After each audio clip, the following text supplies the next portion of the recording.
Henry. Right, it's 12 minutes past 7. What a way to start your day. As you will know, the Panama Papers whistleblower has dropped more documents online this morning. The whole kit and caboodle, 11 million documents. So will we see the government in more trouble over this? Joining me now is Greens co-leader James Shaw. James, good morning. Good morning, Paul. What a way to start the day. Did you get to bed early last night so I that did. you could get up and read 11 million documents? I didn't make it the whole way through all 11 million documents. Okay. I have to start with this. This morning, have you found any evidence of illegal behaviour?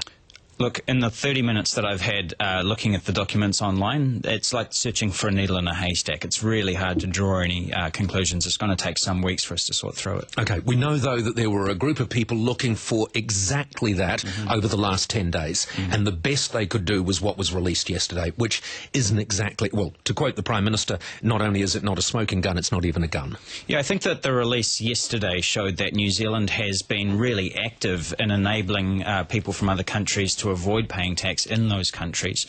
We don't yet know the extent to which any of the activity was illegal, so, money laundering or, use of proceeds for, child trafficking or anything like that. But we do know that these kinds of foreign trusts are used for that sort of activity. The word that's being used quite a lot here is sloppy.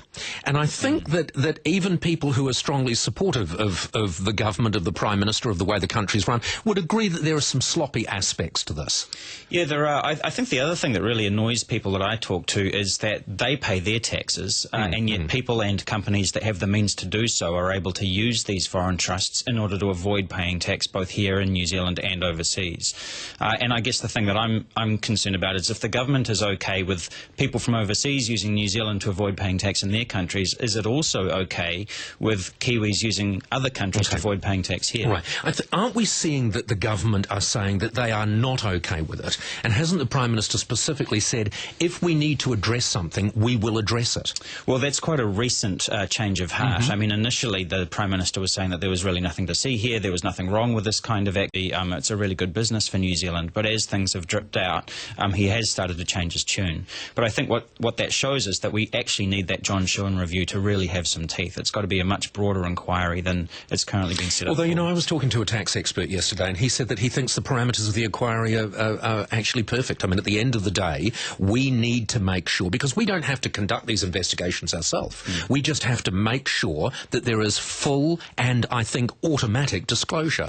Yes, we do. The Greens have had a bill in the ballot since 2013 to increase disclosure around this. We also need to look at how these have been used to avoid paying tax, both here in New Zealand and overseas as well. And if you look at what President Obama has done and David Cameron have done, they're using this as an excuse to really clean up their act, and we've sort of been dragged kicking and screaming to maybe thinking about doing something about it sometime.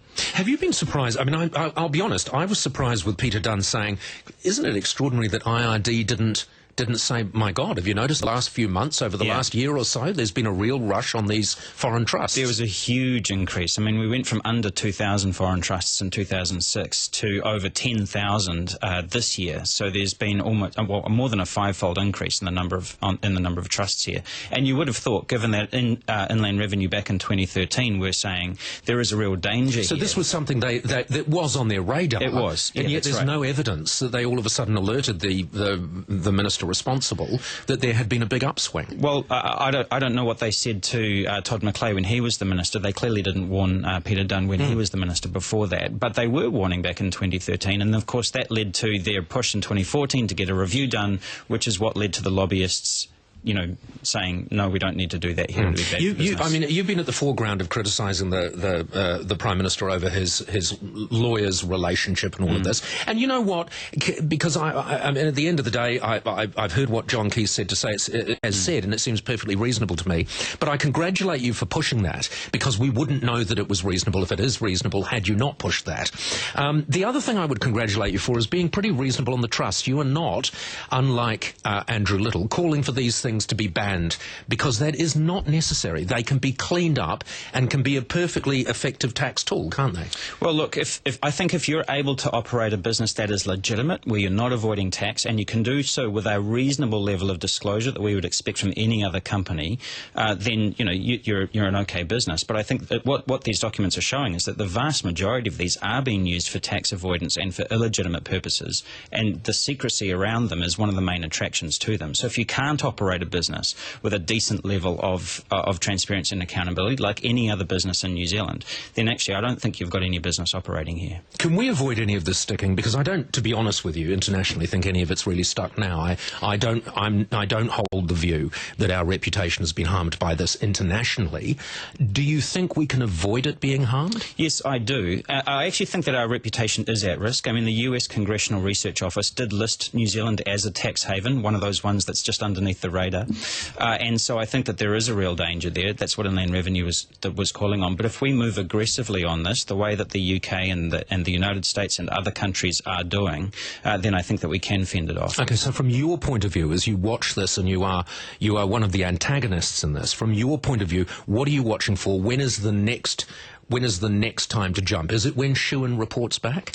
Well, it is, but I'm actually hoping that the government will broaden the Shewan review to include a range of experts, because I think the real risk is and to broaden it out from just foreign trusts. Well, certainly to look at the disclosure rules around trusts, but also to look at the tax implications around trusts as well, and also multinational tax avoidance, because of course these things are highly linked to each other. Right, almost an impossible question for you to answer. But do you imagine in that 11 million documents there is a king hit that is going to be a real problem for this government? Look, I have no idea, and I mean I wouldn't want to cast aspersions without any evidence, but I think that you're an opposition party leader. How can you even operate effectively if you're not prepared to cast aspersions without evidence?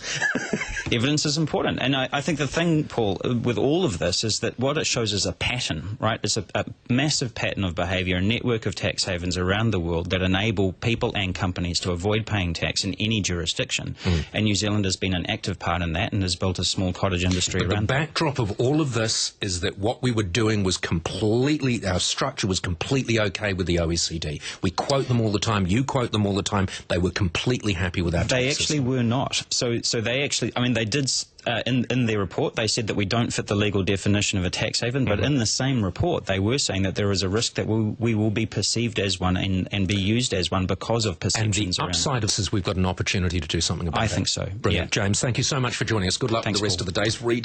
Are you going to stay upstairs and read the rest of it? No, I've got to head down to Wellington and go to caucus. Lucky you. There is not very often that you look forward to that, but this is one of those days. James, thank you very much for joining us. Paul. James Shaw, Greens co-leader.